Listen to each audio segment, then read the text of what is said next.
Howdy, I'm Ty Nguyen, stand-up comedian, rapper, snacks podcaster. Join me on my show, Wait, That Didn't Kill Me? Podcast, where I interview extremely creative people that took major risks to catapult them to where they are now, and we'll see where they're going. New episode every Wednesday, so tune in.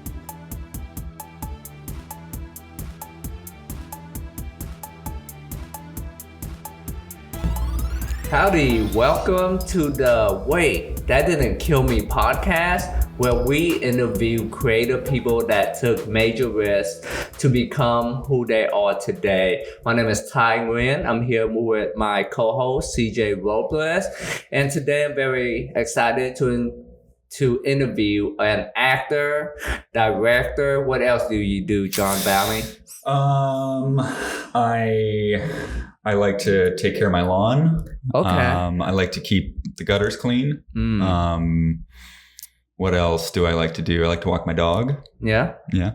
Okay, I guess that's where the inspiration for his stuff come from. Yes. Yeah. Lawn care. Yeah, lawn care. Yeah. That's good. Lawn care is underrated, actually. I cut my yard yesterday and then it rained afterwards. I was like, oh. Feels great, right? Yeah. What a victory. Yeah. So, John, people tell me that you're an amazing actor. So, tell me, when did you start acting? I started acting very young. That's probably the first thing that I got into. I have 4 siblings older than me, and they're all actors in their own right. You know, they did acting. They were very involved with it. So it was just kind of what seemed cool when I was a kid, trying to get people to like me. And I wasn't that good at anything else and just felt very at home there. It was a very, very good escape for me being in the theater. Oh, you were in theater. So do you feel big like time. You get to express different side of yourself in theater that you wouldn't do normally? Yeah. We're kind of sort of repeating myself from earlier talking, but like, I don't feel like I was that conscious of it while I was doing it, that it was this expression to be other people or try out other things. It was always just the craft of it and the people working together and building something, to create an abstraction and talk about something else, I suppose. But I was never conscious of myself as an individual or like what I was getting out of it until way later. I don't feel like I really appreciated the emotional support that I had in theater until I was in my 30s. Wow. Yeah. I see. So your parents supported your acting career? Oh, I wouldn't say that, but more of me supporting myself, I suppose, and just feeling like I can see how much I was going to bat for myself and looking out for myself and kind of going after things that I wanted to do. But at the time, it just felt like, well, this is what we should all be doing, right? This is really cool. Cause like I said, I saw how cool it was for my siblings to do it and the kind of reactions they got, cause they're all very talented people.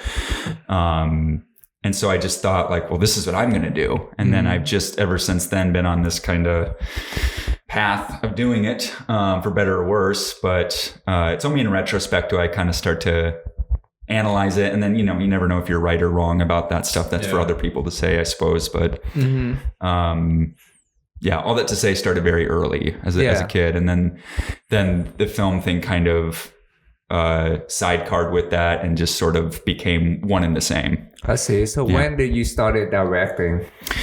Well, I was very young, cause I grew up in Iowa. So there wasn't a ton of opportunity there to, work on projects or doing things. You had to make your own universe in your own project, right? Yeah. And so when I see all these people acting and I'm a little kid and there's no plays for little kids to be in, I just picked up our video camera at home and I started making little short films with my action figures just as an excuse to act and put together these stories. And I did that for probably 4 or 5 years before I realized that I was making movies and that the thing that I really liked doing was making movies. Again, just not super conscious of it in the moment. You're just kind of following an impulse. But yeah, it was later on when a brother of mine, his college roommate, kind of opened my eyes to that. He said, he's like, you're making movies, right? You're directing. Yeah. And I was like, yeah, I suppose so.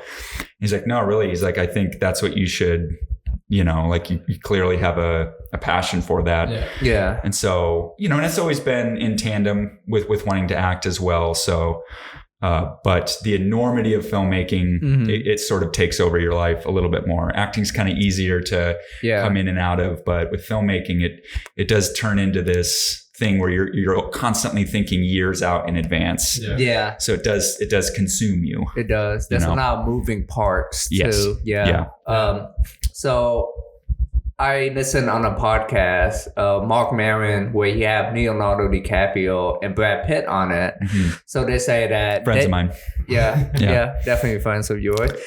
And they say that they pick the movie they're going to be in based on the director, because they know that if it's a serious director, then they would not let their movie tank. Like they would not allow themselves to make a bad movie. And I was like, okay, that's smart. Yeah, that makes a lot of sense. Yeah, and it makes sense why they keep working with the same director, especially Leonardo DiCaprio. Yeah. Great actor, by the way. Shout out to him. Shout out to Lee. Yeah. Yep. Shout out to Leo. He's watching. Yeah. Lee D. That's what we call him in the group chat. Yeah. He's always looking out for independent films to hop on. Yep. An independent filmmaker from Austin. Yeah. So speaking of independent filmmaking, in 2021, you dropped a banger. The Pizzagate Massacre. And this is a film which is considered a satire of conspiracy theorists, where the main star is like an amateur journalist, and she hooked up with a far right-wing militia to see if a pizza joint is an underground sex cult. And we know this is based on real life kind of that conspiracy theory. But that was in what, Brooklyn, New York? DC. DC, yes. That's why it was controversy. And there was sneak email from government official that supposedly used secret codes for pizza that really entailed child sex trafficking. So, you're fine. After you heard this news, right, about that pizza shop, do you remember the name of the actual pizza shop? Yeah, it was Comet Ping Pong. Comet Ping Pong. And I remember during COVID, that was my peak conspiracy phrase. So I was looking up Comet Ping Pong and just going down that rabbit hole. Yeah, and there was like enough celebrities at that place, and they have photo of themselves like doing sus photo, but I don't think it's a real thing, because nobody can keep a secret for that long. Like, people are stupid. The employees, somebody going to snitch like right away. Right. Yeah. So I didn't think it was real, but that's where the inspiration for this film came from. So after you heard that news, did you started writing the script right away, or? No, it was just like one of many things that I had picked up on when it happened. I was kind of following it, but along with everything else that was going on politically and socially in the country at that point, it was all a pretty fascinating freak show, to put it lightly. And so it did stick with me, but at the time I was developing an idea to do a satirical remake of Taxi Driver. Dang. Yeah. Cause like I don't have any money. I don't have any, huge connections. At the time it was pretty just out on my lonesome. And so the idea was, if I do something really offensive, like announce out of nowhere, hey, this nobody filmmaker is going to remake one of the classic Martin Scorsese films. Just the offense of that alone, I think was my plan to get people's attention. Yeah. And then it's incumbent on me to do a good job, for better or worse. You have to. Yeah. So I was developing this idea for a long time, a couple years, never really goes anywhere, but it is slowly building. And then in 2018, this is 2 years after the Pizzagate shooting, I was on set with the actor Tynas So, who would eventually play Duncan, the titular character, Duncan, or the original title, Duncan. Yeah. And we just bonded over our kind of fascination with everything that's going on in the right. Because we both come from areas of the country, and we grew up with Trump supporters. We like know those people. And so it was very fascinating for us to kind of watch how that all developed. And he too had this kind of fascination with Pizzagate as well. Yeah. And it was kind of the, lightning bolt moment where I was looking at him, because he's a super funny guy. He's does stand up, he's a musician, works behind camera, just very, very well-rounded, funny individual. Yeah. And it just kind of clicked. Yeah. I was like, oh, I'm going to take my taxi driver ideas, the things that are making me kind of jump at that, and I'm going to apply the Pizzagate conspiracy theory onto that, and it's going to all be about this guy, the character that Tynas ends up playing. And so that's kind of where that came about. And then within 6 months, we had the movie shot. It was super fast. That's quick. Yeah. How many days did you shoot? We shot for 22 days during principal photography, and then there was 1 day of pickups about a year later. Yeah. Do you mind budget? It was like super low budget? It's low budget for what we pulled off. It's, somewhere south of 200,000. Okay. South of 200,000? That's a lot. That's still a lot. It's a lot of money. It's the most money I've ever had to work with, for sure. Yeah. Rats was like 300K. Yeah. So for this film, did you go to any like right-wing online forum to do research? Oh yeah. Yeah. Tell us about that experience. Well, it's not. It's interesting how the media portrays 4chan or 8chan or these corners of. It's not even technically dark web at this point. It's still available to everybody. Yeah. But they portray it as this sort of deep and dark woods that is hard to notice and hard to see if you're not looking. And I always found that it felt like Facebook. It felt like Twitter. It felt like any stupid chat thread. I have a Truth Social account just to kind of also lurk. Yeah. And it's the same thing. It's all the same tools. It's all the same, people. But that said, I did do a lot of deep diving into that and just sort of inundated myself with it for months, particularly around the Pizzagate movie itself. But leading up to that, when I was kind of developing this idea with Taxi Driver remake, I was also kind of already treading in that water, because I knew that I wanted to tell some kind of story about these fringe people in society, and because if Taxi Driver were remade today, I think Travis Bickle would be, a big conspiracy theorist. I think he would be a totally Trump supporter, MAGA, QAnon, I think. And in the film, the character Duncan Plump, we see kind of like his backstory told through Philip. Philip is like, his dad was a cult leader, and the whole compound burned down. He fell off a truck, split open his head. So there's a lot of people, I feel like, that are really militant about their belief, very right-wing, and believe in conspiracy theory. There's some correlation to that with brain issue. Yeah. Yeah. I often say, and honestly, it's an honest question, is like, are there any examples of people who experience traumatic brain injury and then become hyper liberal or hyper progressive or there is an example of that, and that's Aaron Hernandez, the football player that went to jail for murder. After he died, they look at his brain and they're like, oh, that shit is gone. Yeah. Yeah, so he got into the state of super paranoia before he died. Right. So he goes the other way, like yeah. kind of like right wing conspiratorial. Well, his guy took the gang banging route. I think people are after him. He joined gang. He had a lot of guns and stuff. But after I figured out what's happened to his brain from football injury, I'm like, oh, okay, I couldn't even judge this guy. Like, because once your brain is faulty, you know, you experience reality differently. Oh, yeah. Yeah, and you kind of create that situation to where you have to shoot somebody based on how you're acting and how you perceive they are because you're paranoid. Dude, I think there's a lot of untreated, or I don't know how you treat CTE, where like there was I graduated high school in 2003.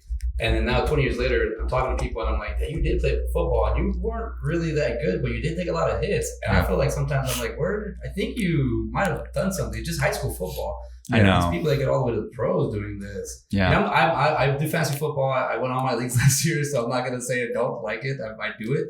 But I think there is something there with that correlation of like CTE or getting like even like gray matter in your head. Yeah. People have gray matter in their head. Apparently, if you're bilingual or you speak multiple languages, you have more. You could be creative or something. Yeah. But I wonder if you put that creativity, if you plug it into a Trump or a Biden or a left or right or up and down, you're going to keep going in that direction where it's beyond recognizable. Yeah. Right. And the dangerous thing about conspiracy theory is once you start looking for clue, you kind of start seeing them. So you kind of connect the dot in your own way. And when you show it to a normal person, they'll be like, oh, you just take stuff and then you just come up with different meanings. So I'm like, oh, this number on the building means something. Yes. Yeah. So when making this film, were you afraid of the backlash you might get? Because it's very like, some people believe that the shit is real, you know, the whole Pizzagate stuff. So were you afraid of the potential backlash?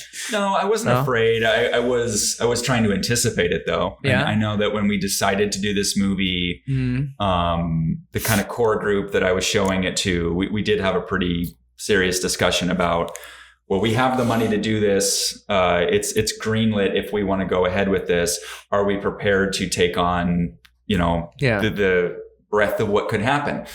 And we experienced a little bit of that, but I was never afraid of it per se. More just aware of it because any type of behavior in that regard only proves the point of the movie, I think. Yeah. And so as those things started to trickle in, like these kind of vague death threats or, you know, angry people kind of contacting us, family members of mine calling me to warn me, you know, that I'm being watched, you know. Hey, you're an actor. You love being watched. Yeah, exactly. It just proves the point and of what the material is. And then it's also serving, you know, pragmatically, it's serving this professional goal of knowing that I'm nobody. Nobody's going to pay attention to me. So I got to, whatever I make has to be aggressive and loud to get people to look at it. And, you know, that was the whole point of the Taxi Driver thing was, I mean, I love that movie. Yeah. And I was going to have fun making that, whatever that movie was going to be. Yeah. But I'd be lying if I said that it wasn't part of the design to get attention because it's, you know, show business. So show business. I knew that if I was going to poke the bear, right-wing bear, I knew that you get something was going to happen. Yeah. Did you get any like personal, like randos, specific DMs being like, oh, I saw your movie and, you know, F you and I don't know, or did you get any of that? Oh yeah. Yeah. How did you handle it? That's what I want to know. Like, how did you? Oh, kind, you know, variations between just not responding and then also kind of, stirring it up a little bit because I do kind of get a kick out of arguing with some of these people online, and I'm sure half of them were bots, but it can be kind of fun. So I would respond to it. I would take screenshots of the serious one or the ones that seem serious, and I would you know, share them with my. You know, I have an attorney that I worked with the movie, so I would, you know, keep them abreast of what's going on of all that business. That's smart to have an attorney. I never thought about that. Yeah. And it's interestingly enough, though, once the movie came out, the death threats stopped wholesale. Oh, because they saw the movie. They saw what the movie was. Because it was for about 2 years we were promoting the movie because it took forever to get out. Yeah. That's when we were really getting all of this like pretty scary threats. And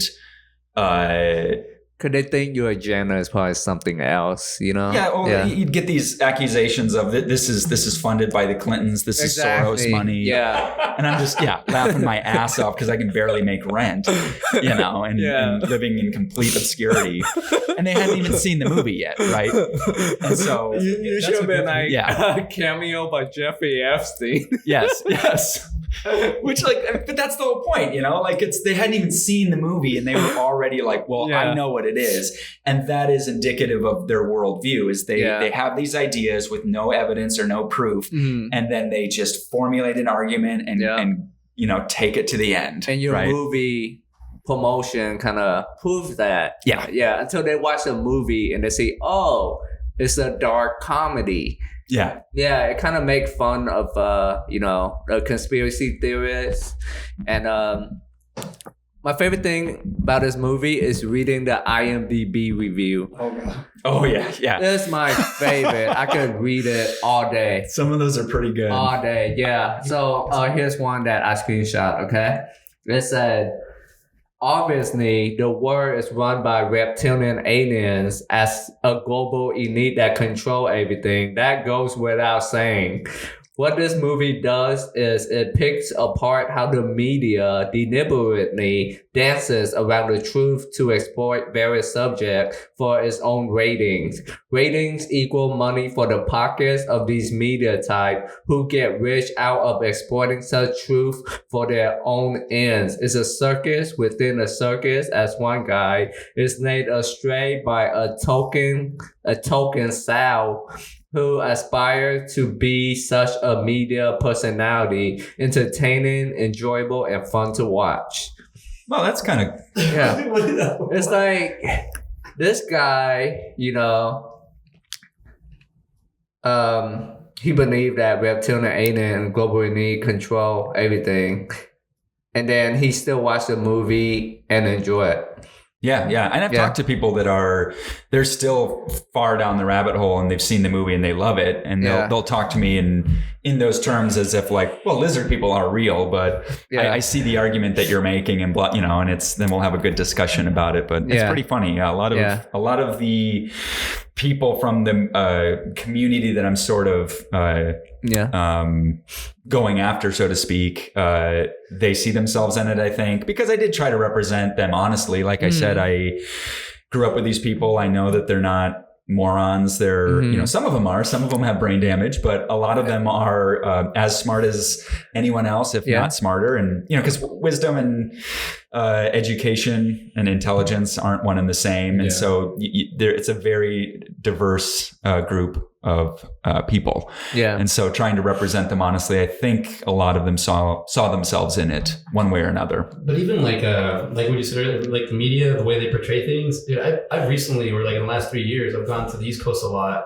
And it's like, just if I were to stay here in this Texas bubble, I'd be like, well, the East Coast is like that, the West Coast is like that. But I go there and I see it and I'm like, man, there's nothing but trucks over here. Right. There's nothing but like, I see the dudes with the truck. I'm like, y'all don't talk about y'all at all. Like, they don't, it's like the South is in the North. And I had a friend, Rudy from New Hampshire. He's like, you never been to New Hampshire, have you? He goes, no, that's the South and the North, brother. I go, you adapt real well to Texas. He goes, there's no difference in where I'm from. Exactly. And I was like, aren't you from the North? The Northeast? He goes, yeah. And then I started going visiting. Like I actually went to on a movie set that was like deep into like New York, like state. And as I was driving, I was just like truck. Like it's just they make it seem like there's a bunch of like either people walking everywhere, or it's like it's just New York, or it's just like one city. Right. But it's like it's so many different days. Like here, I'm like it's mixed now, and people just don't want to agree with it or see it or identify it. But I don't know. I'm going through something right now too, because as I'm having this conversation. I don't want to bring this topic up, but I just saw Freddy Got Fingered. Have you ever seen that movie? Of course. Classic. And I'm like, I don't even think Tom Green was ahead of the I just think he was doing something that people weren't talking about. Right. And how it was having an adult son or a child that is going on doing these ridiculous things. Like he just took it to the extreme. Yeah. And then Step Brothers kind of cleaned it up a bit. But when I was watching the movie, I was like, dude, this is what's going on now. But it's not like he was like, and I'm like, when I'm looking back, like if I were to not know media things, I'd be like, oh, he's the first one to do it. He saw it. But now I'm looking like, nah, I think nobody was talking about this. Sure, but I would say that he's a prescient type of performer and creator. I mean, like Joe Rogan constantly talks about how he wouldn't have his show if not for what Tom Green did and what he saw, was capable. So Tom Green was kind of ahead of the curve with the podcasting. Yeah. Tom Green is a legend. Yeah. I mean, I bet you Jackass was inspired by Tom Green. Could be, for sure. Yeah, because I heard That's of an interesting Tom thought. Green way before I heard of Jackass. Yeah, and I just know him as this crazy guy from Freddy Got Finger. Right. Because he used the internet as his voice, and I want to say that he's been doing that. And now I'm on Instagram, and he's constantly posting things. Do you think he got limited because he wasn't in more movies, outside of Road Trip? And outside of these other movies, or do you think he's just being himself, just guiding through life? I think it's both. I don't know. I don't know his career that well, but I would. And it feels like it's both. Where he tried to do the more traditional route of getting into the system, or the greater part of the system with television and movies, and. But it seems like he was always a self-starter and kind of interested in controlling his own output, so to speak. He's an Ivy League guy. I think he went to Stanford. I don't know if he graduated. Oh, really? Yeah, I think he was. I'm not mistaken. I remember that's when he first started getting big. People would make fun of him. Oh, he's a dumbass. And then my friend's like, "You went to Stanford. Where'd you go?" It's like, "Oh, there, boy. ITT Tech." Or something. Yes, those guys aren't dumb. Yeah. So when you were shooting Pizzagate Massacre, was there any point in time where you thought, "Oh, this film is over," because some tragedy happened on set? No, it was pretty smooth. Oh, it was a very smooth production. Oh, yeah? There was one injury. There's a sequence in the movie right in the middle. It's a one take shot, a fight sequence that happens near the pizza place. Yeah, and it starts with a guy lowering a shotgun right into the face of Duncan to try to kill him. Yeah. And Duncan has to block it. Yeah. And it was we were rehearsing it all day, the first half of the day rehearsing this movement, and then we're just going to try to shoot it for the second half because there's a lot of effects that happen, a lot of movements, lighting stuff that has to be considered. Yeah. So it was a big, big day. And these guys had it down pat. They're super professional, really, really good performers.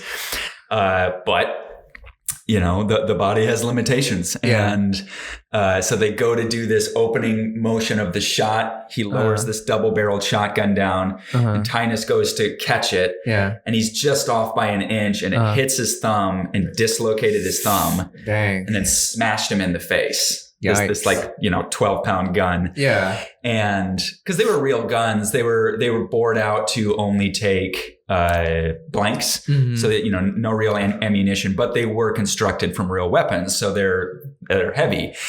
And Tynus, to his credit, continues performing, and they continue the whole sequence, and everybody on set saw that he got smashed in the face with this gun, and it bounced off his face. Yeah. And he just keeps going. Good trooper. And over that comms, you hear oh, I think he got hit. Yeah. I think he's in trouble. Yeah. And I was far away. I was oh shit. Yeah. So we go up to him afterwards. He's I'm fine. And he just has blood running down his face. And what had happened was it hit him right on the bridge of the nose. And I thought his nose was broken. Yeah. And I thought we were going to have to stop. And we had a week left of shooting. And so I guess in that moment, I thought this could be a delay. A bit of a delay. Nothing to end the movie, but we might have to pause. Yeah. Fortunately, he has those big glasses on. And so that's what took the brunt of it. And I don't know if it cracked the glasses or it even did any damage, but the glasses took all of the heat. Yeah. And then it just kind of cut him on the nose. So he was fine. There was no swelling or bruising we had to deal with. Yeah. We just had these cut marks that he could hide for the rest of the production with his glasses. But that was the only thing. Everything else was pretty damn clean. Yeah. We never really went over schedule. I think there was one day we went 10 minutes over. We came in under budget. It was a smooth sailing production because it was so everything was in its place. Every shot was designed ahead of time because I knew that we didn't have enough money to fuck around. And, if we're going to assemble this kind of talent and this crew, because they were, a very, very good crew. Yeah. You got to do right by them, and you got to show them that you have a plan to set them up to do their best work. Because if the crew doesn't do good work, the movie's going to suck. It doesn't matter how good of a director or script you have. If the crew and the cast aren't set up to do a good job, it's, that's where it lives and dies, in my opinion. Yeah. So, I prepped the shit out of it so that when we showed up on day one, we know exactly where we're supposed to be and what the next shot is. And I can share all this information with everybody. Yeah. So it creates a sense of ease. Yeah. Because otherwise we're doing an action movie with tons of locations. Yeah. There's weapons, there's explosives. Yeah. There's a lot to go wrong. But if you plan it out, everything can kind of, the hard part can run smoothly. Yeah. Like all the gunshots, those were like one take. One take? All the squibs were one take because we didn't have enough money to, we didn't have money to pay for them or the time to reset that stuff. Because those are like explosives that are carefully set under duplicates of the costumes. Yeah. So everything we had to be really, really tight and focused. Yeah. And so then that creates a pretty easy experience. Yeah. When you're making it. If you watch Mariachi or Rodriguez, he says everybody they bent these squid belts. So if you look, everybody is shot in the stomach. Yeah. Yes. Because they could, especially back then, it could burn your skin or it could hurt you. Yes. So they did it where it was just like, so there's a lot of scenes where someone runs up and he says, that's all I have to work with. So yeah. But I love it because you can't even tell until he told me. So he tells you, you're like, oh. Exactly. Yeah, so that's a good thing. I really enjoy how the film escalates in the level of violence throughout the film. Yeah. Especially the first violent shot was a guy pretending to be an old man walking across the road, but it turned out he was a robber pretending to be an old man with a walker. So he was trying to rob them, and then Duncan shot him in the head and killed him. Yeah. That's when I was like, oh, okay, that to me kind of like helped kind of joke the film a little bit because I like violent films. Sure. Yeah, so the film just got more progressively violent. You saying that you're trying to make a remake of a Taxi Driver, and Taxi Driver is very violent. Yeah. So would you say that you were trying to take the violence from Taxi Driver and put it into Pizzagate Massacre? I don't know how conscious I was of that. The one big piece of violence that I stole was, there's this big shootout that happens kind of in the back half of the movie. Yeah, and I know that shootout. Yeah, it's really funny. Yeah, a lot of that is there's a lot of shots I stole from Straw Dogs by Peck and Paw, which is like similar era to Taxi Driver, but it's a siege movie about these. Yokels trying to break into Dustin Hoffman's house. Yeah. And then it's great. It's a great movie. It's tough. It's really, really tough, but it's very good as well. But the progression of the violence in the movie though was by design to kind of reflect the cultural footprint that people like Alex Jones and Donald Trump have in our society, where these guys were like comedians for the first half of their careers. I'm still a young guy, and I remember a time when Donald Trump was funny. You kind of looked forward to seeing him on late night. Yeah. Alex Jones was funny. Yeah. You liked to meet people who listened to his show and would talk about him. And, Richard Linklater's putting him in his movies, and, his movies are pretty satirical, and most of them are comedies. Yeah. And so the movie is kind of designed that way, that the first half almost acts like a comedy. Yeah. It's a lot more funnier than the back half. Yeah. And then there's this moment of this point of no return where he kills this old man in self-defense, but then also realizes he's just killed somebody. Yeah. And so now the stakes have gotten really serious. Yeah. And so now this kind of comic book sort of funny reality that these characters are living in immediately just gets super serious. Yeah. Because that's what I feel like happened with conspiracy theories. Yeah. They used to be fun, and then there was like a 6-month period in 2016 when it just got supercharged and weaponized by these master grifters who were able to take this populace of people and wrap it into what they otherwise thought was reality and kind of mix it all together to where you couldn't see the edges anymore.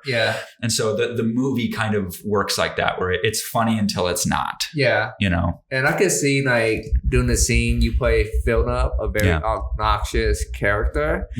And he was trying to do what you were talking about. Like he got in a stand in front of the town hall meeting. Was it a town hall meeting for the militia? And then he just coming up with stuff to make people fear. So they would appoint him as the leader. So I think there are people like that. Like, it's supposed to be, you're seeing a spectrum, right? Where like these two people at this militia meeting are vying to become president of the militia. And you have this old man who's talking about the casserole that his wife brought to the meeting. And he's very sweet and everybody really likes him. And that's reflecting this sense of community that exists in these kind of gun groups, or these, not even specifically gun groups, but more these people that live on the fringe, these kind of rural communities. There is a version of it that is a beautiful, example of community. And then you have this spectrum of people that go from this sweet old man who probably served in the military and, believes in, these better angels, so to speak. And then you have somebody like Philip who's never served and he's all bluster and rage and is really looking for an excuse to hurt people, to kind of find some sort of sense of power and trying to express that spectrum of people in that community. Was it hard for you to play that role of Philip? Insofar as that I was directing the movie and I was doing a lot of the special effects and a lot of the wardrobe and just everything else. So you did all that? I did. I had my hand kind of in everything. I tried to, by the time we were shooting, I tried to hand it off to department heads to kind of take that burden off, but you're still tied in with it. And that's a thing I'm still learning, is how to really let those things go, because that's how I learned how to make films. It's very scrappy kind of one-man army a lot of times where you have to do everything. So by the time I'm working with a real crew and a real budget, it was kind of hard to take my hand out of everything. But, I did kind of do a lot. So you can imagine there's a few days on set with what happens to that character, Philip, where it was pretty hard to be directing. I have a hard time with that too. I'm really like the word is to it that I'm on an independent set, so you do everything. My set, so do everything, and then have to sit down. You're just acting, just act, just chill. And you're like, well, do you need help here? You see all the flaws, but it's like, no, you're only here for one thing. You're like, oh, okay. Like, I don't know. I have a hard time, but I'm learning I have to stay in my pace, stay in my lane, so I don't really like cross over. Or you can, be a pain. I don't want to be like, I want production to run smooth. So by me thinking I can help, it's not helping. Just let them figure it out, let them everything go, and then you can do your part and go on. Exactly. This film is an hour and 32 minutes long. Did you submit it to any festivals? Oh yeah. We had a very tough festival run. Tough by audience reaction or hard to get into the fest? Just to get into them. We were rejected from every Austin Film Festival. We were rejected from virtually every submission we made in the first year. The movie was done, and we were just being rejected for a year. Okay. Some really, really unfortunate reactions from some of the bigger festivals, saying some pretty silly things about the movie. And I didn't quite understand what was going on. But as these rejections would come in, I started to see that, like, I don't have any connections. And you realize, eventually you realize that a lot of festivals are about how much, like if you're going to get into a festival, you have to ask yourself, who's submitting the movie for you? Who's helping you get into the festival for it to be seen by these programmers? And also, how much have you invested into that film festival yourself? I'm the type of guy that I never go to film festivals because I'm always living paycheck to paycheck. Then they're expensive. And so I never really invested in them. But then you find out, well, the people that get into them and the people that really enjoy the rewards of film festivals have been going to that festival for years. They've been investing in that community, and the programmers start to know them. And that makes a lot of sense when you kind of break it down that way, because otherwise it seems pretty bleak. It makes you feel like you're no good. It makes you feel like you're being rejected and that this community is judging you. Mm-hmm. And that's not the case. They don't know who you are. Yep. Running a film festival is unbelievably hard. And the bigger they get, the more tough that job becomes. And so we are rejected for about a year. Uh-huh. And I think that people just don't understand the movie, I suppose, or I think I suck, but I spent too much money on it. People were too hard on it. And so I decided to self-release it. And so I built all of this promotional material. I studied how to make money on YouTube and all these things. And I cut together this trailer and I put it on YouTube.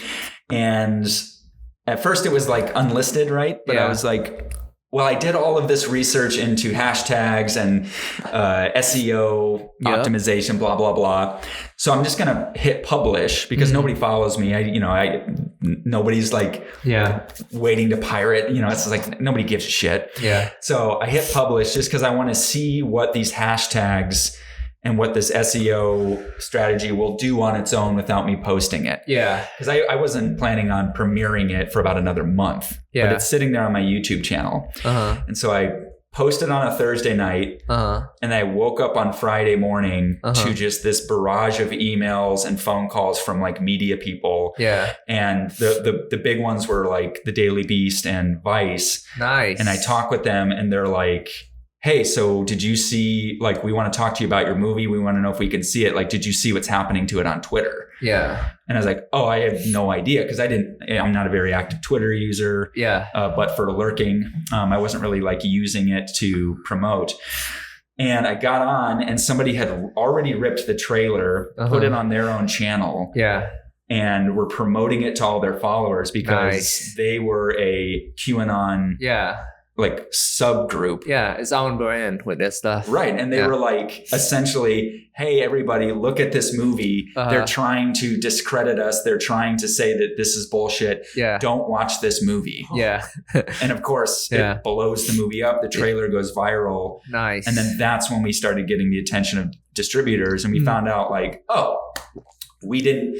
Because a lot of filmmakers think that you have to go through the film festival circuit to like that's the path. Yeah. And it's not, it's not. It's just another way to engage with the community. So we had distribution deal offers before we played festivals. And then once we had those people attached, they're like, hey, do you want to play any film festivals? And I said, yeah, but I don't think it's going to do well. And they're like, oh, we can get you in. Wow. And then, of course, we start having a really wonderful film festival tour. Yeah, and we're winning prizes and stuff. Wow. It played really, really well with horror audiences. Nice. Yeah. It took one post. Yeah. And then it just went with it. Yeah, imagine you didn't make that post. I know, right? Right. You'll be... I'm looking at all the stuff he did prior to that.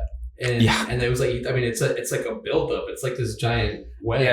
Yeah. And then it just a little boom. Like so much pressure. Yeah. And it's like no needle to pop the balloon. Yeah, exactly. You don't even think about that little thing. It's not in your equation. It's not in it. He's thought of everything to get to this point. All this money, all this time. It's just got just that trailer. Yeah. And and all of a sudden it's just a little... What's this? But the trailer was so good. I don't know how I saw it, but I was very anticipating the movie. Yeah. Yeah. And then when I saw it on Amazon Prime for like $3.99, now you can watch it for free. It is free. But they're ads though. On Prime? Yeah. Yeah. On free Prime. On Prime, Tubi. There is a pirated version on YouTube, which is pretty cool. Yeah, that's cool. It's cool when people pirate your stuff. How do you feel about that? Oh, I think that it's something that is inevitable, at a certain point. I think it means that people obviously want to see it. They want to see it and they want other people to see it while paying money. That's how much they like your stuff. Yeah. And to be honest, it's like our distributors and the people who got involved with the movie afterwards kind of did that thing where they screw you over and they abandon you. So like our distributors never gave us any of the money.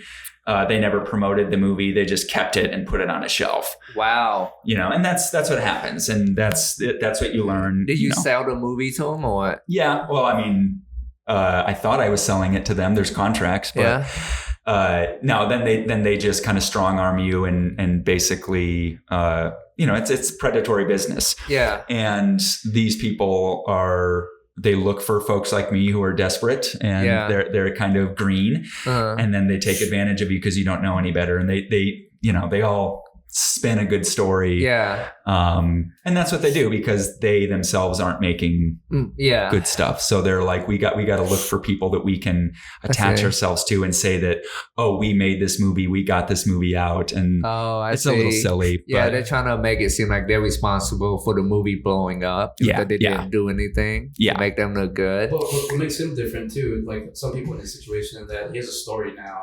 So now he could actually, from this point on, like, your first movie was kind of like hijacked. They kind of took it. But now it's like, the next thing, people are looking forward to it. You're having now the whole crew, like, whole online basis now, they're like, to say follow you. Like, what I guess following, Right. And they'll, like, that's pretty cool about it. Because I'm pretty sure, like, any project you do now, you're going to have eyes on you. Yeah, and the thing is too that when it's happening, you just don't know any better that you're being screwed over. Yeah. But then in retrospect, you realize like, oh, all these people are like, they're kind of dumb. Yeah. And like they just tricked you. Yeah. And now you're not dumb anymore about it. And so when you go to make these deals again, and when you sign these contracts later, it's just like you have to realize that you're the one that has the thing that's valuable. Yeah. And you're the one with the power. Yeah. And you should never make a bad deal. Yeah. Because if a distributor or an executive producer or anybody lets you make a bad deal, or they make you think that you have to make a bad deal and that they're doing you a favor, that's where the trick is happening, because that's not what's happening. Like they're just using you and they're cannibalizing you. Yeah. And so you could just say no. You can pay me for the movie that I paid for and that I made. And if they say no, then that means that they're not confident in what they're doing. And so then you go release the movie yourself. Now, 10 years ago, like I don't know how easily you can do that, but nowadays, you really can self-release a movie. And if you make the movie intelligently, at a smart budget, you can make that money back. It takes a lot of work, but in retrospect, I wish I never would have signed with any of these people. And I wish I would have just taken the movie out on my own. I probably would have made a lot more money. I probably would have gotten it out to a lot a people and had a much bigger distributor, like somebody else. Potentially, or just an impact with audiences, because that's ultimately. That's the prize at the end of the road, is like getting it to audiences. Any big jump forward I had career-wise was just people seeing the movie. It wasn't the deals I was making. It wasn't the there's this group of producers that kind of took over the movie, and they make it seem like they're gonna give you the keys to the kingdom. And they told me like, we're really interested in making your next movie, and they weren't. Wow. And so I developed these movies for them, and I would present them with pitch packages and all this stuff, and they wouldn't even look at it. So you think that like you're trying to satisfy the industry and you're trying to satisfy your coworkers, so to speak. And it's like, who fucking cares about them? Be respectful to them and work with them. But the thing that matters is getting it to an audience, in my opinion. That's when you start to build an audience. And then you care about that audience and try to do right by them. Going forward now, to your point, it's going to be a lot more exciting because I'm not going to let that happen again. You gain a lot of experience from this film. And I survived. Survival is the key. And the thing is, you said Keys to the Kingdom. I call it, I know this is around 2015, 2016, but this is from like years of like getting screwed over. Keys to the Jeep. I'm like, as long as I got the keys to the Jeep, I'm in control. They want those keys. But as soon as you give them the keys, you're gone. You lost. Yes. And I don't care what the value is. It's what the value that I have. I don't care what you think it is. Let me go dangle it. Let me see where else it goes. Yes. But you can't. It sucks because you kind of lose your keys a bunch of times before you realize, wait, you don't do anything with my keys after you get them. Exactly. And you crash the car, then I get the blame. So you know what? I'm gonna hold on to everything. I don't care how far I go. But this is my car. I don't care if it has any gas. I don't care if it has an engine. This is my car. And then once you do get a movie, because they start, I want those keys again. What's the value? Kevin Smith, when I talked to him one time, he was just like, make sure everything is yours. Yes. And then he was just like, because Jay and Silent Bob is all I own in my whole views, my whole thing. But outside of that, I can write them, but I can't write any other. I was like, oh, damn. He goes, they take from you. Yes. They're looking, what can they take? And he was like, oh. And it almost feels like a rite of passage, and it does kind of open you up to a community. Yeah. It's like the people who took my movie and kind of promised me all these things, once they started screwing me over, it was like clockwork. People from their community, some of their like closest collaborators and friends would come up to me and be like, hey, I know what's happening and I'm so sorry. These guys are fucking morons. They do this to everybody. And you realize like, oh, because you feel dumb. You feel like you were taken advantage of, but you realize like they're just bad people and everybody around them thinks they're bad people as well. And so they're not hiding anything from anybody. Yeah. And then they'll sit there and spend the rest of their lives wondering like, I wonder why things never really turned out the way we wanted it to. And it's like, well, because you're bad people and you're making bad decisions and everybody can see it. The gatekeepers. That's why I have to take a break from filmmaking. Because I'm like, that's the guy. All right, I'll go straight to the gate. Or, you know, we know it's them, but you can't talk to them like that. Right. I'm like, what do you mean? Like I know I can connect the dots. Conspiracy. It's like, no, I can literally connect the dots what you did. Exactly. And like, well, they're above.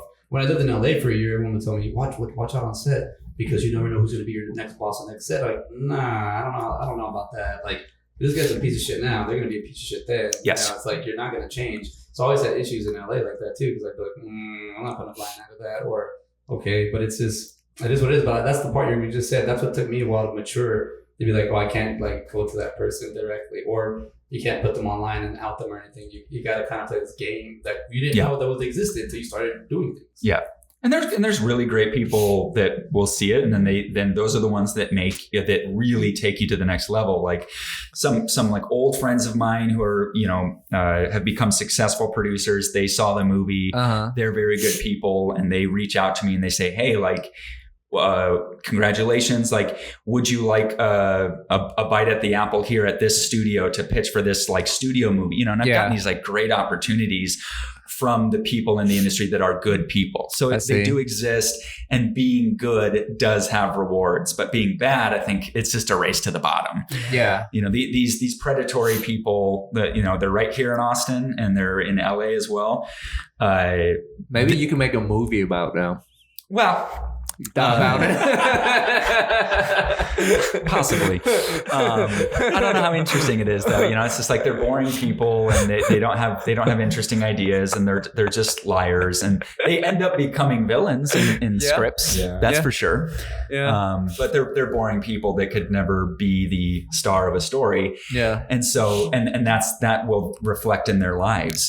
They kind of spin around and it seems like they're doing really well, but they're not, and they're not making good work. And they're just kind of building a mountain of shit. I see. After you finished the film and you screened it for the first time, where was the first screening? The first screening was at the Alamo. Draft House? Yeah. Oh, congrats. And that was a very exciting moment. And that was about a month before we released the trailer. Yeah. And that was because up to that point, I thought, I guess we have a bad movie. I guess I'm not a good filmmaker. I mean, this was like the biggest swing of my life. Yeah. And I went through the full process of grief and accepting the fact that I'm not a good filmmaker. And but I was like, I got to have this screening again for all these people that worked really hard. And we packed out the theater and it played like incredibly well. Yeah. And so that was kind of a moment of both confusion, but felt like an Alamo Draft House movie, actually. Yeah. Were you there at that screening? I wasn't. I wish. Why didn't you invite me? I don't know. I can't remember. I didn't know you back then, though. Okay. Yeah. I just remember seeing the trailer and I was very excited for it. And I saw it on Amazon Prime. That's when I think I messaged you after. Yes. Yeah. Yes, you've been a champion of the movie for a long time. Yeah, I promote the movie on my social media because I thought, wow, this movie is underrated. Yeah. Like more people should watch this. Right. Yeah, that's why this whole podcast interview is actually to promote the film. Yeah, it's called The Pizzagate Massacre. Yes. And you can find it on where? Amazon Prime, Tubi? Amazon, Tubi, YouTube. It's on Apple TV, if that's your jam. There were VHS copies for a while. They may come back. I'm hoping to do physical media once I get out of if I can get out of this distribution deal, because they won't make anything. They won't do any physical stuff. So of course not. Yeah. Yeah. So after you screen it, do you edit the movie based on the audience reaction? Because another filmmaker, they do that. Yeah. There were more edits that happened after that. We did a pickup day of shooting, and then that stuff really helped inform the trailer. Yeah, and reshaping it. I wasn't anticipating it being like a test screening, but it really did. End up feeling like one. And we probably shaved out 4 or 5 minutes after that screening, and then added in this extra material for the pickup day. I see. Yeah. And that was after the first screening? Yes. Okay. Yeah. When was the second screening? Oh boy. So the trailer comes out probably that fall at one of the festivals. It was either the Nightmares Film Festival or Panic Fest. Okay. It's a horror Yeah, festival. these were like horror festivals. It makes sense. It makes perfect sense, actually, for that film to be... Because, they don't have action film festival, do they? Yeah, they do. They do. Yeah. But the interesting thing that I feel like I learned from that experience is that horror audiences seem to be so much more interested in the craft of filmmaking, the medium itself. They want to see good movies. Yeah. Whereas so much of the rest of the industry feels like, and other genres feel like they've become more about the party that you get to go to or the individuals who made them and what their characteristics are. And it almost feels like a popularity contest. Not to say that doesn't exist in the horror community. I think there's still lots of gatekeepers and people trying to, keep others out. But I really woke up to this idea that horror audiences still really love movies. They don't take them for granted.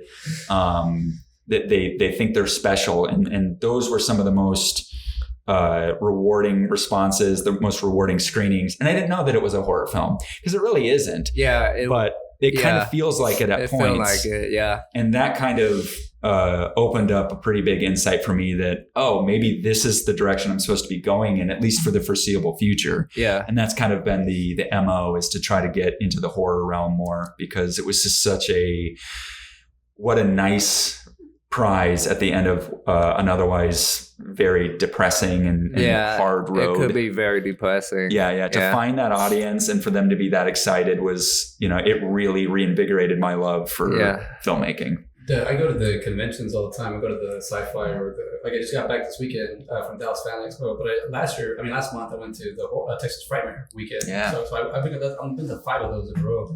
And you're right, you just hit it on the nail. As I've noticed, over the years, I'm like, there's I'll watch anything. I'm the type to watch anything. So that's something we have in common. So I'm like, we'll watch movies, but I'll go to the sci-fi conventions. If I bring up a horror movie, they're like, well, I don't watch that. Right. If I go to the horror conventions and they're like Disney Plus, I'm like, all right. I'm like, all right, guys. So I'm trying to find out. But I think what you said, what I like about the horror conventions is that they're more like, they like you. They like you. You're right. They see that. And they like that they can directly talk to you. Whereas it's I'm not gonna say sci-fi, but more the other cons ones. Those ones are more pop. They're like you're right. You'll find that there's a line or there's an invisible door you go through. You're like, wait, what is this all here? Or you'll find these echo chambers, I think they call them. Yeah. Where in the horror community, it's very you show up, you put a stand, you have a movie, and it's just a physical media. People will be like, I'll buy that. I'll watch it. Yeah, and they love movies. Yeah, they love movies, and they love you have it on like Nightmare on Elm Street. It doesn't need to be updated because the original canon is so you can show it now and people, it still hits, right? Because it's a horror movie. I feel because it was genuinely made for just a movie to be made. It wasn't where's an agenda, we need to do this. No, it's just a horror movie I thought of. I mean, Wes Craven thought about because he read an article of somebody who didn't sleep because they thought they were getting somebody was chasing them in their dreams and they died by staying up so late. That's just it. And it was like a Korean or Vietnamese, something like that. That they were that their parents were trying to understand them and they couldn't. And he just saw an article and he read it, and that was it. Yeah, it was like a kid who was having these types of dreams and trying to stay awake and gave himself a heart attack, I think, because he was drinking. He wouldn't go to sleep. Yeah. And so when to me, that's and that was the 80s, and it's still dude. I was there last month, man. Freddy is still super loved. Jason's still loved. And that's because those movies are, and you can see the blemishes in a Friday the 13th movie once in a while, 5 or 6, they got some really bad ones. Oh, sorry, 4 or 5. But actually 5. I'm not going to say anything else. But you'll see some things, but then they're forgivable. They're forgivable where people are like, oh, it's a hard thing to do. But that's what I love. I love that instant feeling I recently did a show at the theater I work at, and I had to kill a 5-minute slot. And I just put one of my short movies on because I was like, that's 5 minutes, put it in there. Right. And I completely forgot that my movies were built for theater. Right. You watch on your phone, I see it, I get it. It's a short movie, and I'm like, oh, but then I forget, you watch in the theater, it's different because I was getting ready for the next segment, and I started hearing people laugh. And I was like, wait, what? And I just turned and I started just seeing it, and then sure enough, like, I didn't even realize I was just making a 48-hour film project and just off instinct, let's do this. Yeah. Without me even realizing, I hit a roll of 3 jokes. Oh, I hit a setup, punchline. Oh, I didn't even pay attention. But it's catching everybody's. I'm like, okay, this is where I belong here. So I want to come back to more of this environment. Right. I want to be here. I love the video. I love doing that. I like short form and all that. But it's the film. You capture people's attention. Yeah. You know, and you have people in there on their phone or whatever. They don't belong. It's whatever. They do what they want with their time. Well, while I'm watching the movie and I'm engaging it, I forget there's other people that like watching movies like I do. There's other people that appreciate the hard work it takes. Or even to like interview, like Damien Leone, the Terrifier. Yeah. Guy, dude, I've talked like so many times. Like I feel like bragging. Like he's my friend because he's so natural. He's so easy. I'm like, this is the number one guy right now, or in my opinion, number one guy that everybone's talking about, waiting for his next movie, Terrifier 3. And then even like me, like just talking to him at conventions. And then just being like, when are you going to put me in your next one? He's like, I'll get you on the other ones. I'm like, oh. You know, just talking shit to me, but in my head, I can say that, you know, like, and never going to happen. But I love that there's that where I can't be like, you know, Spielberg, I can't do that. It's going to be like this whole thing of you pay $1,000, he's going to sit down, he's going to be here. He's like, then this movie, The Lost Ark, and, you know, and then he gets up and leaves. Right. But, you know, like, I'm starting to see the fandom in it. Yes. Go ahead. Speaking of horror, I want to share a success story. Have you heard of a film called Tejano? Of course. David Blue Garcia. About it, right? Yeah, David Blue Garcia. He's great. So my friend Brian Bogart is in that film. He's one of the crooked prison guard. So I would go to like 2 of his screening. One was in Violent Crown Theater, the one downtown. And another one was at the state Capitol. It's kind of weird that he got screening at the state capitol, but it was cool. So I saw it twice. And then what blew my mind was that film got picked up by HBO. So it's on HBO. And now in 2022, he directed the new Texas Chainsaw Massacre. Right. So what a come up. What taking risks to make I think the budget for that film is like $1 million or $2 million. I forgot. For Tejano? Yeah. Oh, it's like wow. $1 million. Yeah. It's not a gunshot though. Very well done. Yeah. Yeah. You can see that they use every inch of that budget. But yeah, he's now he made it. He directed the Texas Chainsaw Massacre. Yeah, he did that for Netflix, and did he do anything else that I'm not aware of? He's got other stuff, I think, and I think he's got stuff in the works, but very exciting to like see that happen. And, you know, a lot of people shit on that last Texas Chainsaw Massacre movie. It was from everything I've looked, I'm like adore that franchise. It's kind of one of my favorite movies. Yeah. And so I look into everything with it, and it was a very tough production for him. And I think like what he was able to pull off with what happened, it was like they started shooting the movie. They shot for about 2 weeks, I think. The studio didn't like what they were seeing, so they fired these directors, and they were like, we need to find a director who knows visuals. And David's like a very good cinematographer. Yeah. And also a director. And so he gets this job, and it's cool that he's from Austin too, because that's good for the brand of Texas Chainsaw Massacre. And I think he was called, offered the job, and had to be in Bulgaria 2 weeks later, boots on the ground filming. So I think he only had 2 weeks to prepare. That's exciting. For like a $20 million movie. Yeah, that's very exciting. Oh yeah. And when you watch it, you know, because after making a movie too, you realize anytime these things get finished, it's a miracle. Yeah. And so it's hard to judge them beyond that. And so when I'm watching that movie and being like the world's biggest fan of it, I'm kind of like, you know, good job, David. Like really good shots in there, good moments. You can see the struggle, you know, if you know kind of where to look for it. But I think very excited for him. And I hope he gets more swings at the bat. Sure. I think so. He'll get more swing. Yeah, I think so too. Horror, will your next film be a horror? Can you share that? It is, yeah. It is? Yeah. What stage are you in? I am in the middle of working on the script. And I've written a bunch of stuff, and I had a lot of starts and stops, kind of some bigger budget things. Like I said, I got to pitch for some studio stuff, which was really cool. Nice. But as of about a month ago, I got a green light on this next project. So hopefully shooting this year. By green light, you mean a studio gave you a budget? An investor. An investor. Yeah. So money is in hand. And nice. So now I'm just, I was developing it for a long time. I pitched him this project. He gave me the thumbs up, and away we go. So it's something brand new. Like I said, I'm writing right now, but it's gonna happen. horror though, right? It's horror. Do you have a slasher. deadline to turn it in, like the script? No. I mean, you didn't create a deadline for yourself. Well, we do, but I mean that's boring contract stuff. But it's the script will be done in like a month, and I'm hoping to be shooting later this year. I have to fucking schedule around my cinematographer's damn wedding. Oh, damn. No, which I'm very excited for. Taylor's getting married, and very excited. I love his fiance. But we're gonna try to shoot it after that in December, hopefully. Okay.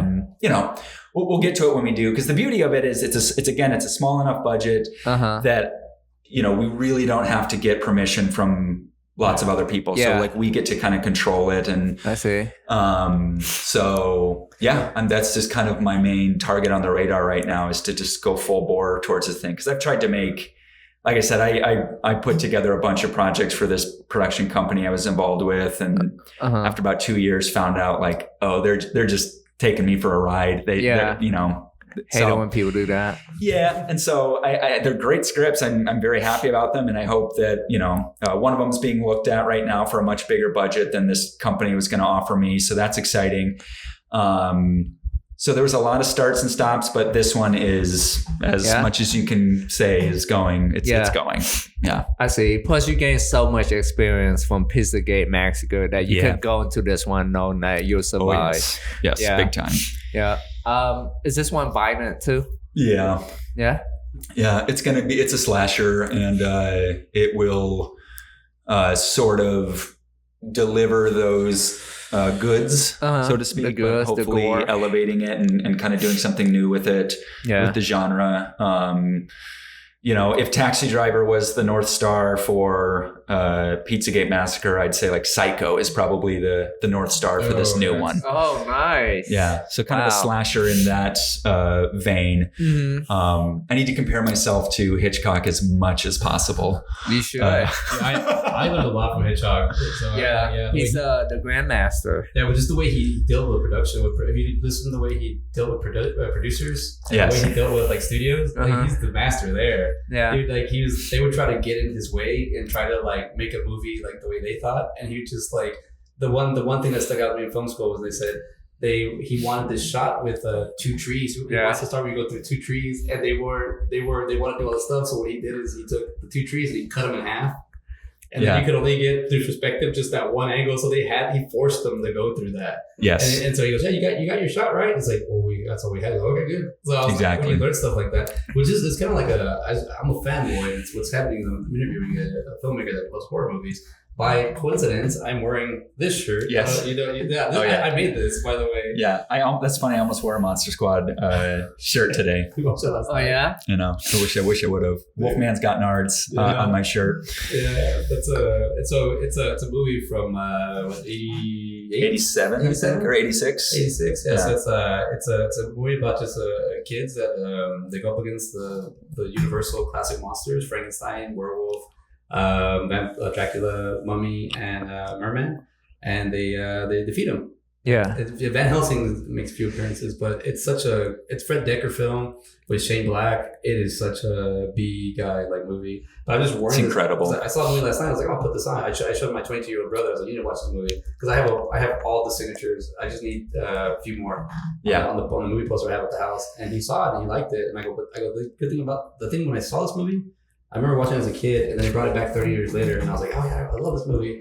I didn't remember how fast the pace it was. Yeah. But you feel your brain fills out the rest of the movie for you. So for me, I thought I saw this crazy long movie, but really it was just a great, lovable.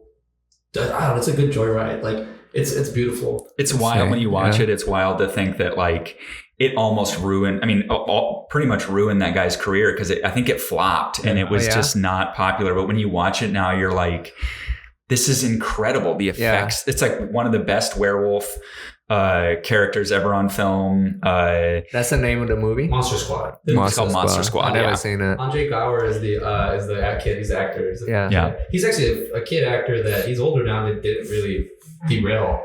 He had good movies and he just kept going. But yeah, no, this movie is just it's a fan film, but it's also just you're well made. Every part, even interviewing the guy that played the werewolf, he even told me, he's like, man, they didn't like. He goes, you did such a good performance, and somebody's on the side saying, yeah, he should have had an Oscar because he can't see out of the mask. Yeah. So he had all the movements he does. It's all physical. Like he had to figure it out. He had to stage it and block it. And I was like, no, that's crazy. He's literally telling me this. Yeah. And I'm like, you do such a great job. He's like, I couldn't see anything. And he said, like, sometimes you run into stuff. And he did get kicked in the nards.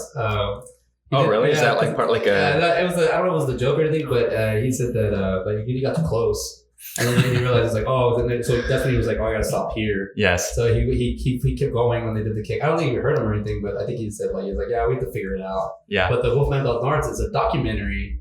That's called Off the Movie. The fan base, people love the movie. They brought it back. I think did it not like almost perish, where they were gonna let it just go away? Like they weren't gonna remaster it. They weren't gonna do anything to it. Yeah. And I think the fans brought that movie back. Like definitely. Yeah. I don't know for sure, but yeah, that makes a lot of sense. Yeah, I think it was something like that.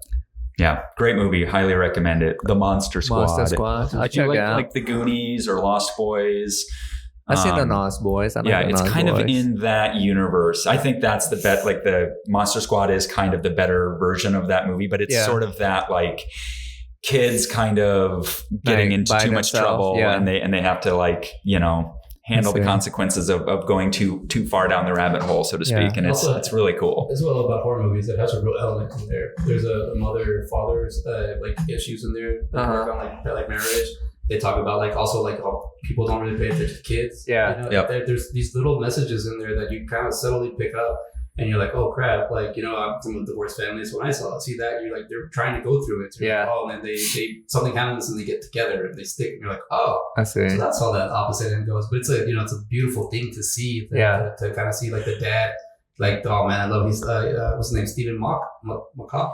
He steps up and like he's such a badass dad. Like he just like you need like a dad to like step up and kick some ass. He shows up. And it's like he's like fighting monsters. Like he doesn't know what the fuck it is. He's like, this is my kid. Get away, Yep. That's what started passionate. I'm like, dude, I love this movie. And then meeting them and talking to them, I had him put on the poster board, like meeting him. I go, hey, can you put a quote on here? What do you want to write? I love that quote. He said, you can chop them up, you can blend them up, you can put them in he's referring to like Jason Voorhees' character, the Massacre 7 or something. He goes, you can chop them up, blend them up, put them mail them to Taiwan, and he'll still come back. Yeah. And he wrote all that on there, and he was having a good time talking.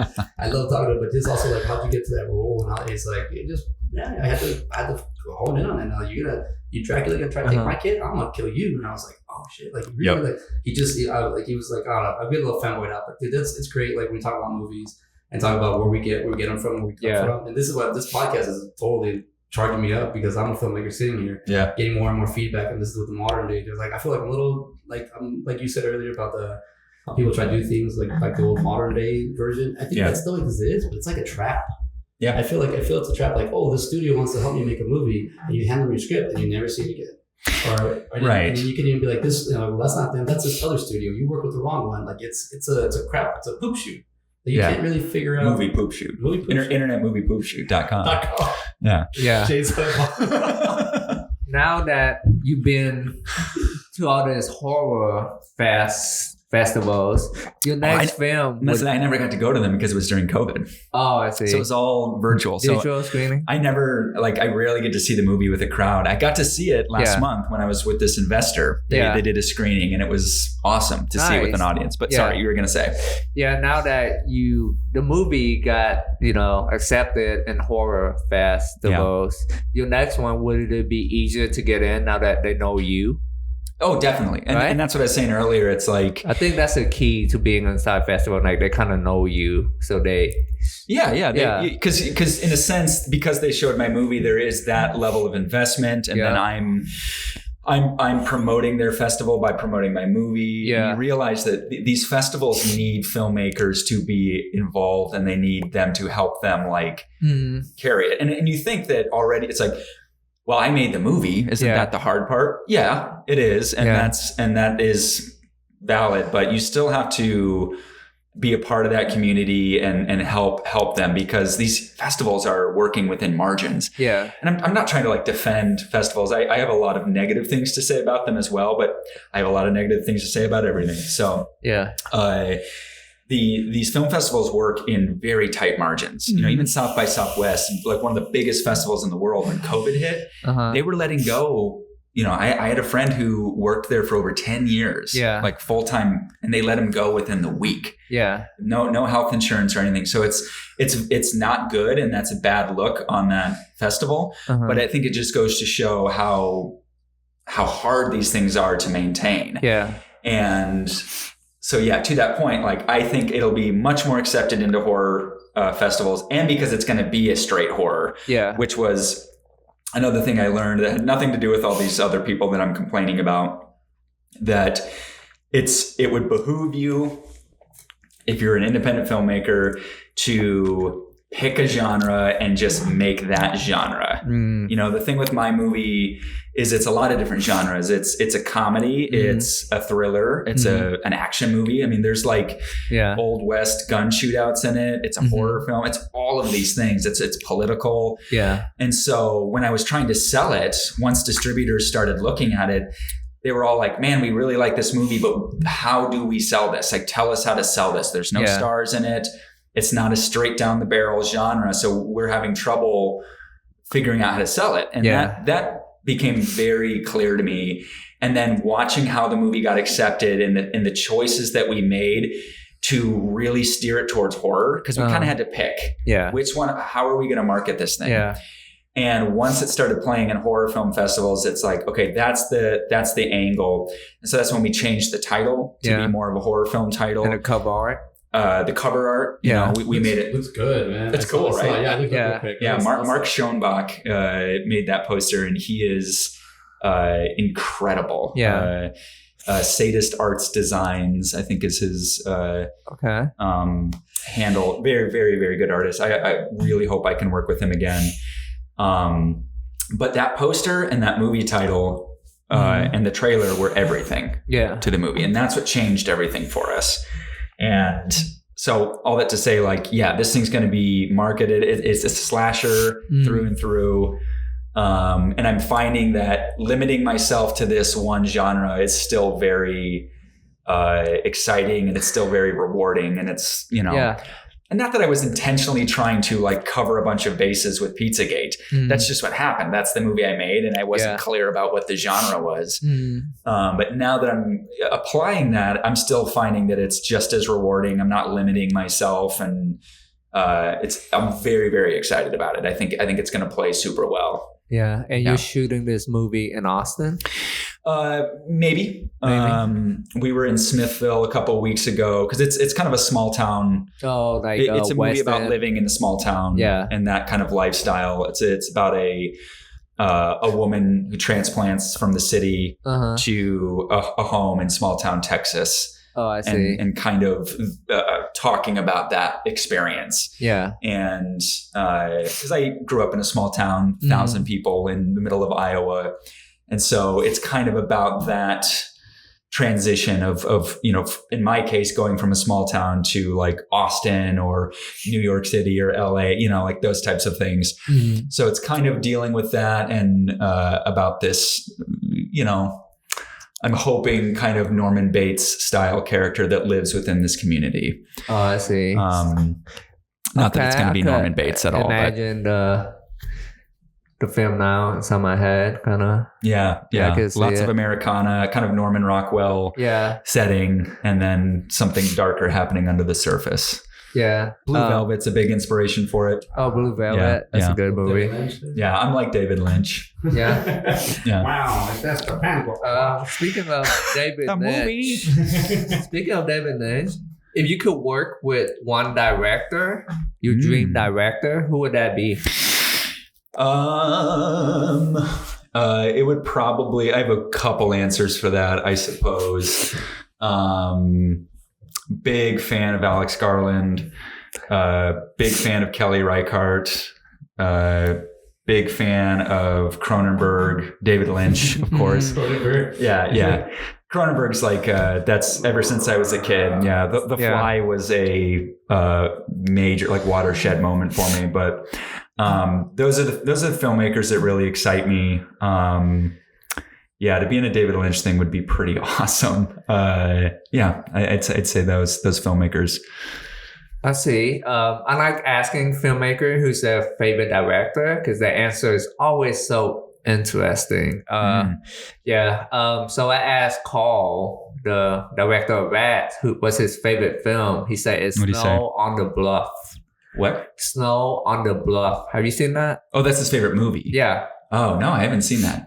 Yeah, so it's a movie about a guy that carjacked a family car, and then he took like the video camera, and he just document his life as a jack boy. He robbed people and stuff. Yeah. So it make it seem kind of real with like the POV type of camera, like handheld camera, and that movie made a pretty big impact. It's like his rise to stardom by making that very low budget but impactful film. Cool. Yeah, I haven't seen it. I'll have to check it out. Yeah, Snow on the Bluff. And his top 5 movie is weird. One of them is called Registered Sex Offender.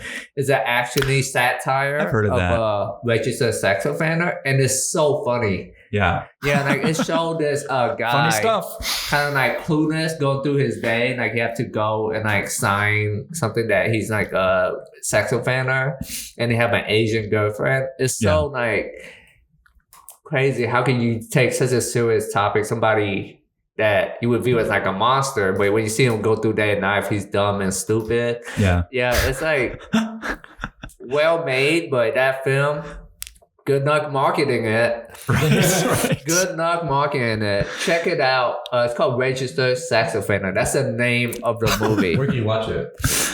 Amazon. Probably YouTube. Everything is on Amazon. It's so funny. So fuck yeah. I like people that direct out of the box stuff. To where you saw it and you could like, oh, this is probably like their first movie because it's very low budget, but it's just so good. Did you see Zone of Interest? I've never seen that. Who made that? It's Jonathan Glazer. He did Under the Skin, Birth, Sexy Beast. I like Sexy Beast. Yeah, it's Zone of Interest is like definitely one of the most interesting movies I've ever seen in my life. Highly recommend it. It's a tough watch, but in terms of out of the box and like playing with the form, especially that movie and Under the Skin, are like. That sounds like a horror. Incredible. Yeah, Under the Skin is sci-fi horror. It's it was with Scarlett Johansson, and she was sort of in the midst of the Marvel movies. And it was this kind of weird artsy movie that they shot overseas. And the whole idea is that she's this alien that's trying to assimilate into society. And she's Scarlett Johansson.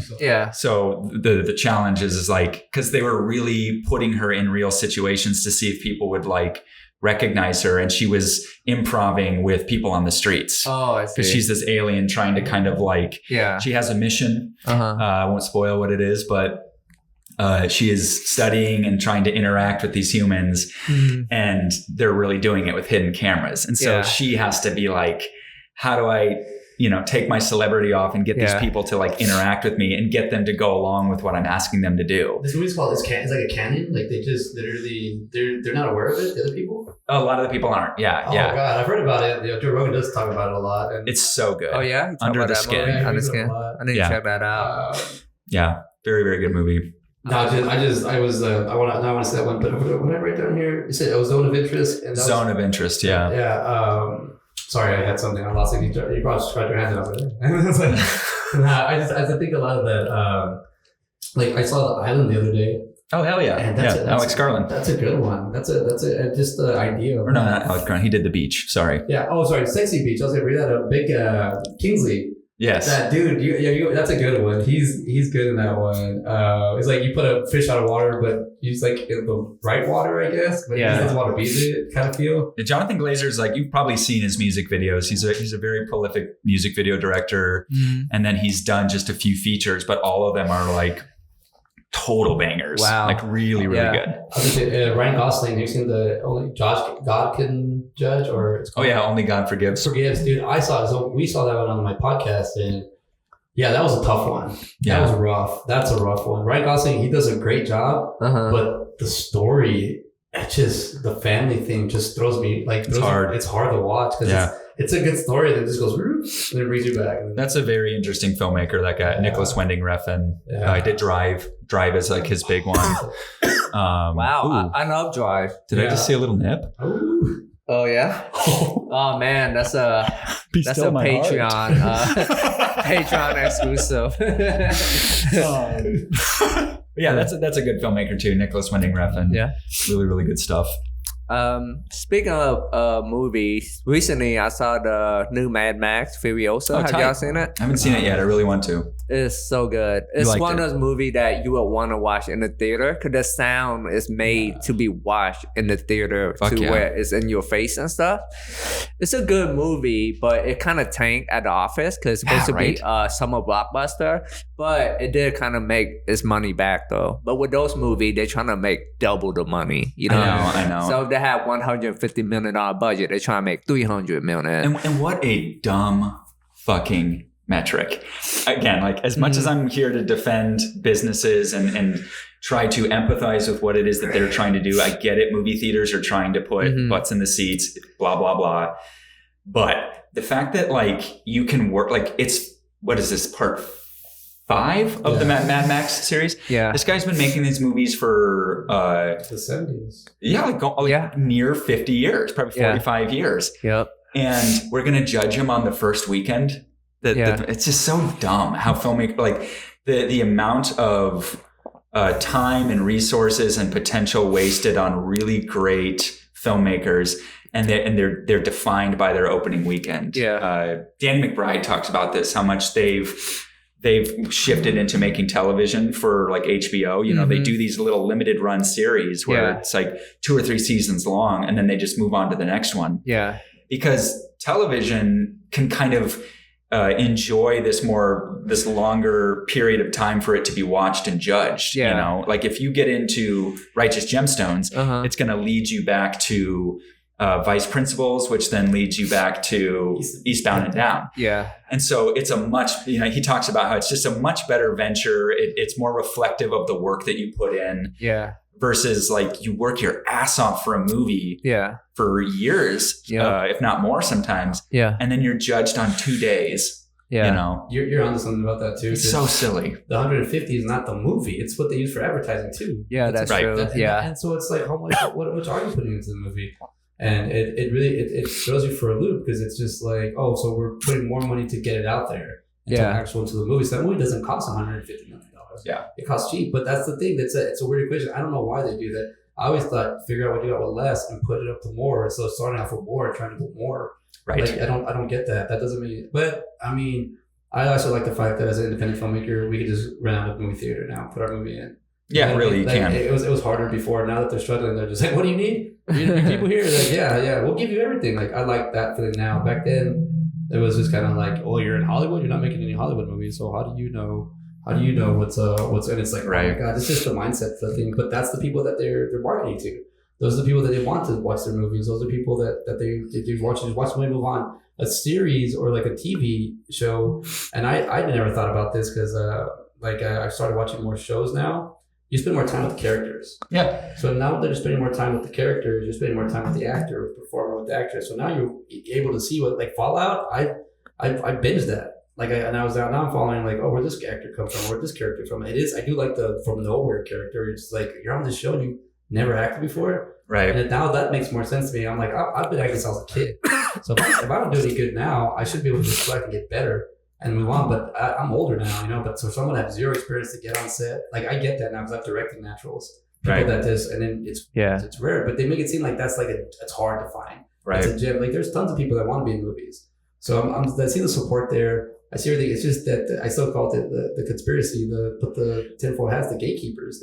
They're in the way. And he said it earlier. They have no talent. They have no vision. They don't know what they're doing, but they can tell you no. I don't get that. But I think that's what makes you a better filmmaker, though. The no. Because then if you keep getting the yeses, and they can just shoot you through, and that's it. But if you get a no, you have to go around it. Yeah. You know? So I think that's always like Rejection is redirection. Oh, that's a nice motto. If y'all take anything from this podcast, take that motto. Rejection is redirection.